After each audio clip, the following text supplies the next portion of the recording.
আসসালামু আলাইকুম এভরিওয়ান। আজকে আমরা খুব শর্টলি তোমাদের ম্যাথ অ্যান্ড বায়োলজির যে লাস্ট মোমেন্টের প্রিপারেশন এটা দেখিয়ে দেওয়ার জন্য ট্রাই করব। তো এই ভিডিওতে খুব আহামরি কিছু বলতেছি না, জাস্ট কীভাবে একটু গুছিয়ে পড়লে মানে পড়াটা আগিয়ে রাখবে আর মানে কোনো সমস্যা হবে না সেটা নিয়ে একটু। তো এই ধরনের ভিডিও আসলে দেওয়ার প্রয়োজন ছিল না, তবু আমাদের টেলিগ্রাম গ্রুপে কয়েকজন আর কি জানাইছে যে এই ধরনের ভিডিও আর কি দেওয়া গেলে খুব ভালো হতো। তো এর জন্য আর কি করা। তো তোমাদেরও কোনো মানে ভিডিও নিয়ে কোনো জানার থাকলে বা কোনো ধরনের ভিডিও রাখলে মানে লাগলে তোমরা আমাদের টেলিগ্রাম গ্রুপে জানাতে পারো। সো টেলিগ্রাম গ্রুপের লিঙ্কটা কিন্তু আমাদের নিচে দেওয়া থাকবে কমেন্ট বক্সে। তো চলো শুরু করি। তো বায়োলজি আর ম্যাথ প্রিপারেশন নিয়ে আমাদের ভিডিওটা যেহেতু বাট আমরা এখানে মূলত ম্যাথ নিয়ে আসলে কথা বলবো। তো ম্যাথের মাঝখানে বায়োলজিটা মানে এসে পড়ছে, তো বায়োলজি নিয়ে একটু কথা বলতে তো হবেই। তো আমরা এখানে যেটা বলতে চাচ্ছি সেটা হচ্ছে দেখো যে রুটিনের দিকে দেখো যে আমাদের 28 তারিখে হচ্ছে জীববিজ্ঞান প্রথম পত্র আর 30 তারিখে হচ্ছে জীববিজ্ঞান দ্বিতীয় পত্র। ওকে, 22 তারিখে তোমরা হচ্ছে পরীক্ষাটা দিয়ে আসবা রসায়ন দ্বিতীয় পত্র। এরপরে দেখো 5 দিনের একটা গ্যাপ আছে, আবার 22 তারিখও তো আছে, তার মানে কি টোটাল 6 দিন পেলা। আবার এখানে আবার একদিন আছে, আবার 28 তারিখেও তো পরীক্ষা দিবা। তো মোটামুটি আরেকটা 2 দিনের মতো, তো মোটামুটি 8 দিন না হলেও 7 দিনের মতো পুরোপুরি একটা মানে গ্যাপ পাওয়া যাইতেছে। তো এটা কিন্তু একদম অনেক গ্যাপ। তো কীভাবে একটু জীববিজ্ঞান প্রথম পত্র আর জীববিজ্ঞান দ্বিতীয় পত্রটা গুছিয়ে নিতে পারবা সেটা আমি বলি। তো ধরো যদি আমি বোটানির কথা বলি, আচ্ছা আমি কিন্তু মানে জীববিজ্ঞানেরটা একটু শর্টলি পড়তেছি, ঠিক আছে, আর ম্যাথেরটা একটু ডিটেলসে দেখানোর ট্রাই করব। তো বোটানিরটা যদি আমি বলি, তোমরা 22 তারিখে পরীক্ষা দিয়ে আসবা।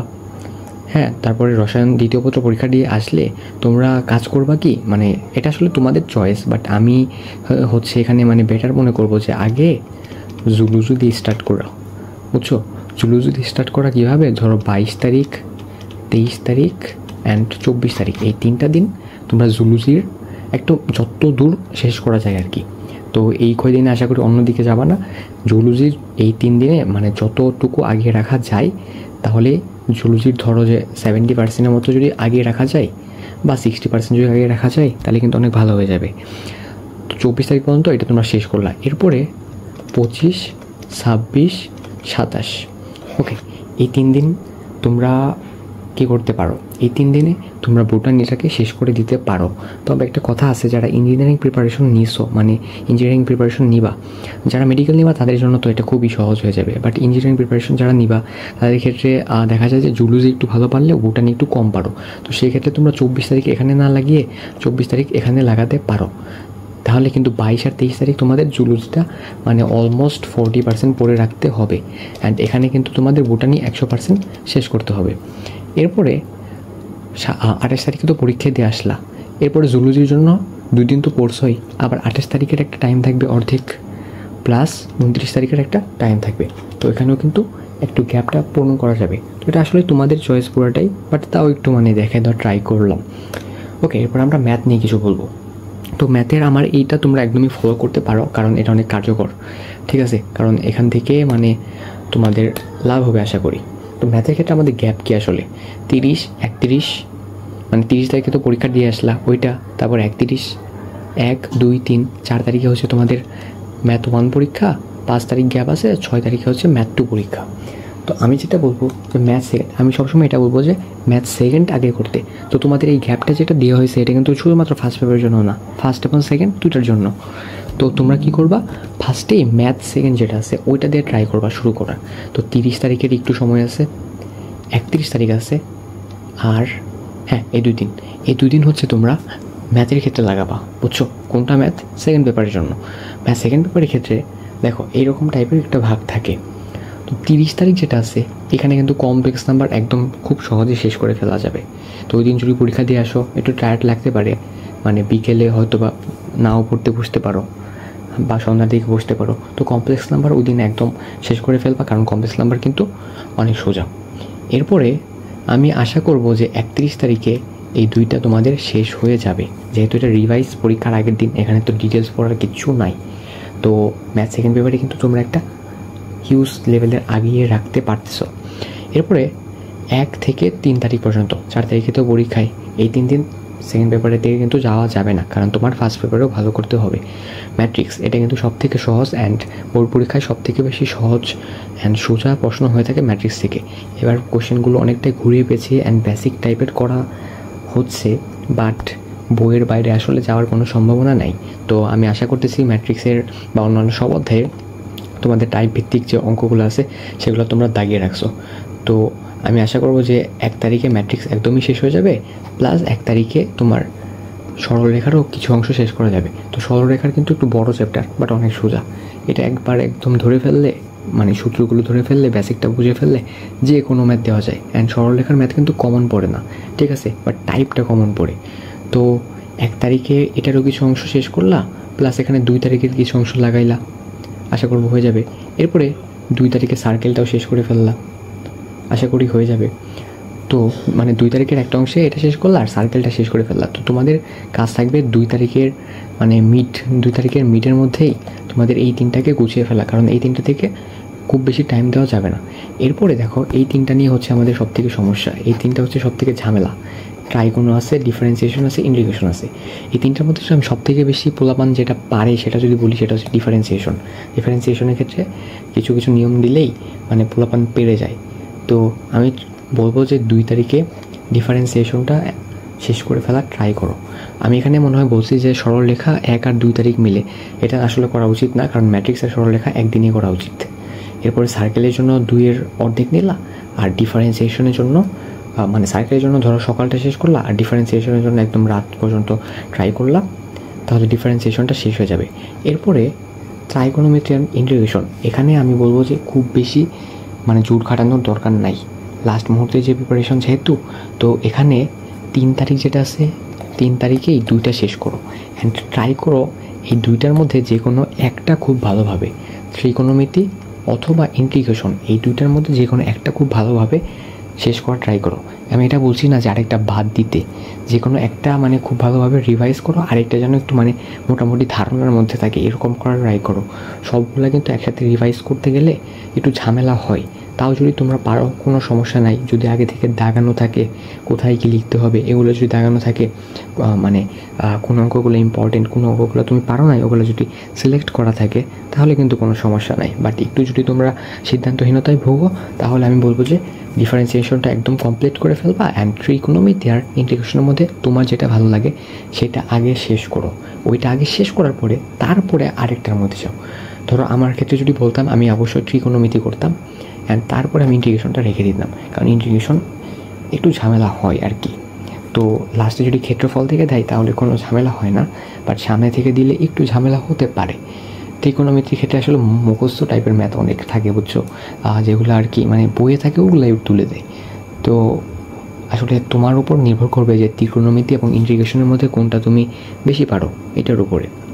তো আশা করি এই পর্যন্ত ফার্স্ট পেপারে একটা প্রিপারেশন তোমার হয়ে যাবে। হ্যাঁ, আর খেয়াল রাখবা MCQ অ্যান্ড CQ দুইটার ক্ষেত্রে যেন প্রিপারেশনটা হয়ে যায়, কোনো এক কেন্দ্রিক প্রিপারেশন যেন না হয়, কারণ দুইটা কিন্তু ইম্পর্ট্যান্ট। অ্যান্ড 5 এবং 6 তারিখ, তো এখন কিন্তু তুমি কি 4 তারিখ পরীক্ষাটা দিয়ে আসলা। হ্যাঁ, 4 তারিখ পরীক্ষা দিয়ে আসার পর একটু টাইম আছে, এই টাইমের মধ্যে তুমি ট্রাই করবে যে কোনিক্সের একটা অংশ শেষ করে ফেলা। হ্যাঁ, আমি বলবো যে কোনিক্সের পুরোটা শেষ করে ফেলতে। এরপরে 5 আর 6 মানে স্থিতিবিদ্যার গতিবিদ্যার জন্য তোমার 5 তারিখ সময়টাকে কাজে লাগাইতে হবে, তাহলে কিন্তু কমপ্লিটলি তোমাদের খুব সুন্দরভাবে প্রিপারেশনটা নেওয়ার জন্য একটা টাইম গোছানো হয়ে গেছে। তো আশা করি এটা বুঝতে পারছো। অ্যান্ড তোমরা আমার কাছে জানতে চাইছিলে যে আসলে কী ধরনের মার্ক লাগে। অনেকে ফিজিক্স পরীক্ষা দেওয়ার পরে ধরো যে মানে খুব খারাপ, মানে একটু খারাপ হয়েছে থেকে চিন্তায় পড়ে গেছো। তো PCM আসলে কত মার্কটা লাগে তোমাদের? আচ্ছা, PCM কত মার্ক লাগতেছে?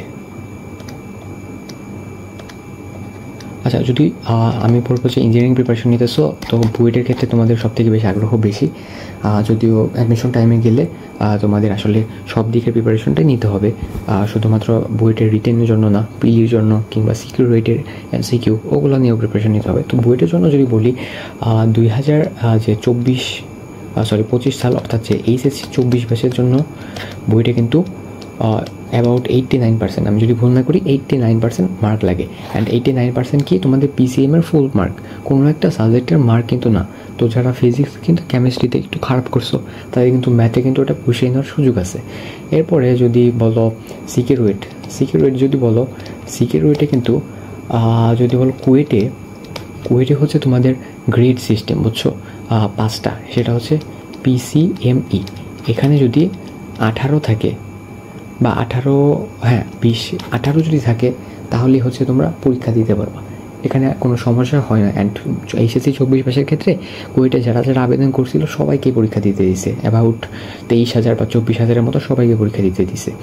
এরপর চুয়েটের ক্ষেত্রে যদি বলি, চুয়েটের ক্ষেত্রে তোমাদের হচ্ছে PCME, এটার টোটাল মার্ক নেওয়া হয়ে থাকে, বাট এখানে আসলে বুয়েটের মতো অত করা হয় না, এখানে মানে খুব সহজেই পার পাওয়া যায় আর কি, মানে নাম্বারে কোনো সমস্যা হয় না, মোটামুটি সবাই টিকে যেতে পারে।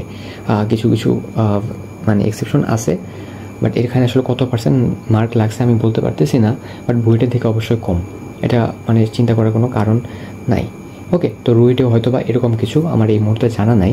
তো এখন বলতে পারো যে HSC 24-এর ক্ষেত্রে এটা, HSC 25-এর ক্ষেত্রে কী হবে। তো HSC 25-এর ক্ষেত্রে যদি বুয়েট বলো এটা অনেক কমে যাবে, বিশ্বাস করো 24 পাসের ক্ষেত্রে সব পরীক্ষা হয় নাই, এই জন্য 89% হয়েছে। তো আমার ধারণা এটা কিন্তু মানে হবে নাকি শিওর না, এটা কখনোই কেউ বলতে পারবে না যে কত পার্সেন্ট হবে।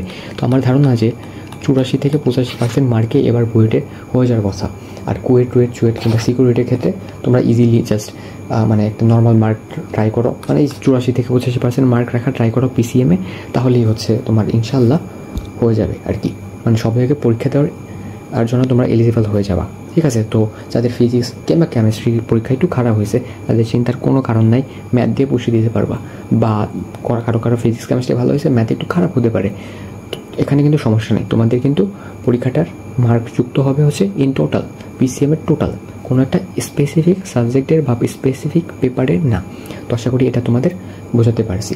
তো আমরা একটু শর্টলি আলোচনা করলাম আসলে কীভাবে লাস্ট মুহূর্তে একটু গুছিয়ে প্রিপারেশন নেওয়া যায়। অ্যান্ড তোমাদের চিন্তা দূর করার জন্য আমি বলে দিলাম যে এই 84 থেকে 85% যেটা বলছি এটা কিন্তু আরও কমতে পারে, বিশ্বাস করো এটা আরও কমতে পারে। তোমার কাছে মনে হচ্ছে যে তোমার একা পরীক্ষা খারাপ হচ্ছে, এটা না, অনেকের মানে সবারই পরীক্ষা ওরকম হয়। তো 84 থেকে 85% আমি একদম সেভ বললাম, এর উপরে আসলে যাওয়া আসলে কথা না, ঠিক আছে। তো বাট কী হয়ে যেতে পারে জানি না আমরা, বাট এটা যাবে না আশা করি ইনশাআল্লাহ, বাট এটা আরও কমতে পারে, বুঝছো, এটা 80 ঘরেও নেমে আসতে পারে। কোন ব্যাচের ক্ষেত্রে যেন 80%-এও মানে বইটা পরীক্ষা দেওয়া গেছে PCM-এর মার্ক। তো আসলে এখানে কোনো চিন্তার কিছু নাই, ঠিক আছে। তোমরা মানে যেখানে যা আগে যেটা করছো সেটা নিয়ে কোনো ভাবার কিছু নেই, ট্রাই করো যে 84 থেকে 85 মার্কসের মধ্যে মার্কটা রাখার, তাহলে ইনশাআল্লাহ মানে সব জায়গায় পরীক্ষা দেওয়ার জন্য এলিজিবল হয়ে যাবা। সিকিউরিটির ক্ষেত্রে তোমরা গ্রেডটা ঠিক রাখার ট্রাই করবা, ইংলিশে যেন 5 না পেলেও 4 জানিয়ে আসে, 4-এর নিচে না গেলে খুব বেটার হয়। আর বুয়েটের ক্ষেত্রে এই পার্সেন্টেজটাই আশা করি মানে ভালো হবে। তো আশা করি তোমরা বুঝতে পারছো, তোমাদের কিছু জানার থাকলে জানাতে পারো, আমাদের টেলিগ্রাম গ্রুপে কিন্তু যুক্ত হয়ে যেতে পারো, যেখানে তোমাদের যে কোনো কোশ্চেনের খুবই ফাস্ট রিপ্লাই দেওয়ার আমরা ট্রাই করি। তো তোমাদের কিছু জানার থাকলে আমাদের জানাতে পারো, কী ধরনের ভিডিও চাচ্ছ সেটা সম্পর্কে আমাদের জানাতে পারো। তোমাদের অ্যাডমিশন সিজন সামনে শুরু হচ্ছে, সেখানে উদ্ভাসের উইকলি কিংবা অ্যাডমিশনের জন্য কীভাবে প্রস্তুত নিবা সেটা নিয়ে আমরা খুব শীঘ্রই ভিডিও দেওয়ার ট্রাই করব। তোমাদের পরীক্ষাগুলোর জন্য শুভকামনা। আসসালামু আলাইকুম।